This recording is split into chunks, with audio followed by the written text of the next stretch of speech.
Forget ruthless dictators of the modern era. History holds far bloodier contenders for the title of most brutal. In one corner, the Macedonian madman, Alexander the Great, a conqueror who carved a bloody swath across the ancient world. In the other corner, the merciless Mongolian warlord, Genghis Khan, who united nomadic tribes and unleashed a tide of destruction that reshaped the map of Asia. These two titans of warfare left a legacy of bloodshed and empire. But who reigns supreme as history's most brutal conqueror? Today, we delve into their reigns of terror, dissect their strategies, and unfurl the shocking human cost of their ambitions. Was it Alexander, the brilliant strategist with an insatiable hunger for glory? Or was it Genghis Khan, the ruthless emperor who built an empire on fear? But before the clash begins, let's rewind. We need to understand the warriors before we weigh their brutality.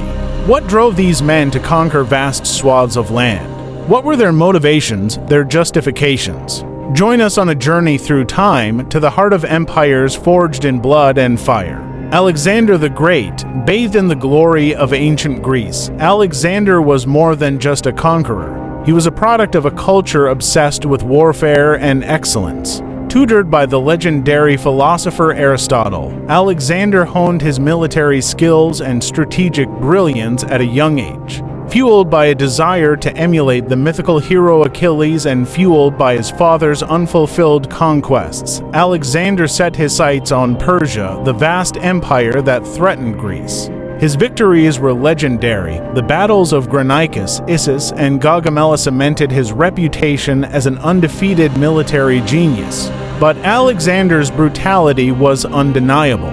The sack of Thebes, where he ordered the entire city to be razed, remains a dark stain on his legacy.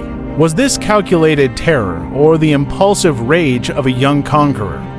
Genghis Khan, born into a world of nomadic hardship, Genghis Khan, originally named Temujin, rose from a childhood of poverty and vengeance. Betrayal and bloodshed were his teachers, forging him into a ruthless leader. He united warring Mongol tribes under his banner, creating a formidable fighting force unmatched in its mobility and savagery. His conquests were swift and brutal.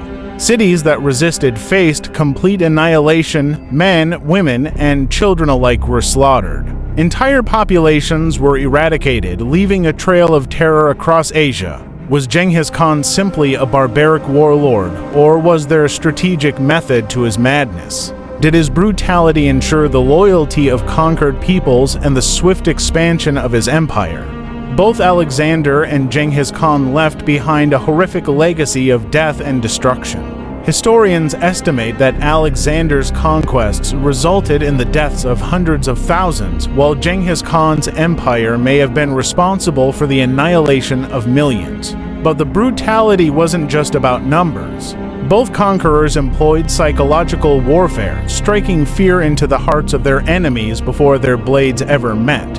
Alexander's phalanx formations and ferocious Macedonian cavalry were a terrifying sight. Genghis Khan's relentless siege tactics and complete disregard for civilian life ensured his enemies knew surrender was often the only path to survival. However, the story doesn't end with spilled blood. Both Alexander and Genghis Khan, despite their brutality, were agents of cultural exchange. Alexander spread Greek culture throughout his empire, laying the groundwork for the Hellenistic world. Genghis Khan's empire facilitated trade along the Silk Road, connecting east and west. Were these unintended consequences of their conquests, or did they harbor a vision beyond mere bloodshed? So, who reigns supreme as history's most brutal conqueror? There's no easy answer.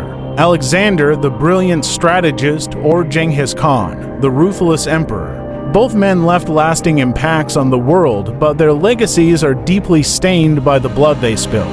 Perhaps the true brutality lies not in the acts of conquest, but in the failure to learn from the past. By understanding the motivations and tactics of these historical figures, we can strive to build a future where conquest and violence are not the only paths to power. What are your thoughts? Was Alexander or Genghis Khan more brutal? Let us know in the comments below.